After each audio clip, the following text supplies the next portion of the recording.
Welcome to Shamperd. I'm Jessel, and here we discuss all things 3D printing.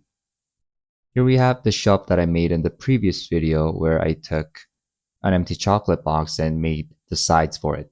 The wife says that she likes it, but it's not particularly a big unit, and she would probably need 2 or 3 more of these.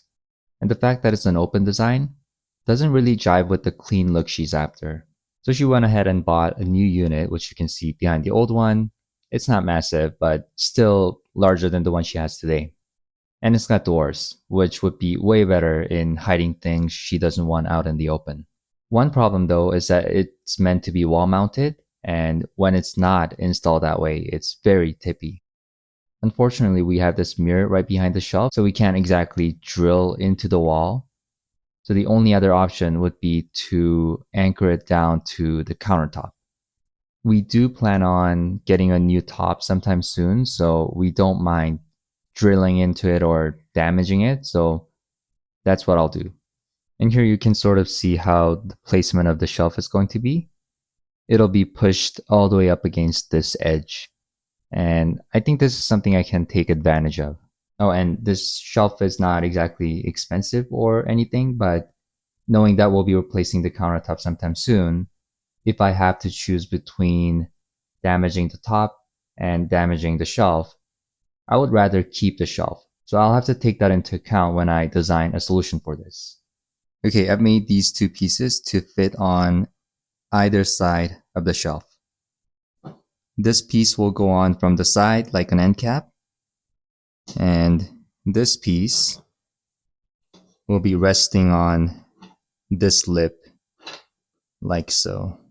So this is a view from the side, and this piece goes on like this. Right, this one came out a little crooked, but that's okay. On a separate note, I thought about doing a 2-part print, screw that in and slide the second piece in to hide the screw hole, something like that, but that seemed like an overkill, so this is what we're gonna do. And this is a unit with all of the items in. The capacity is not that impressive, but it's not bad. But one thing that could be improved is maybe making some drawers down here so we could store all of the little items that don't have a home. Right? I printed a few boxes at the bottom, and each one has a little over 1 liter of capacity. The geometry of the boxes is pretty simple. It's basically just a cube with a hole in the front and 2.4 millimeter thick walls, and that's it. Originally, I was thinking of doing 2 additional things, and one was to taper the sides so they're wider at the top. But if I did that, there would have been a gap between the boxes, so I didn't go with that idea.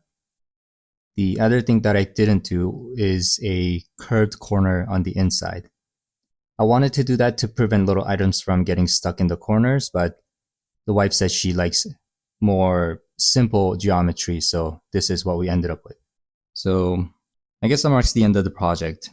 I want to thank you for watching, and I hope you enjoyed. And I'll see you next time. Bye.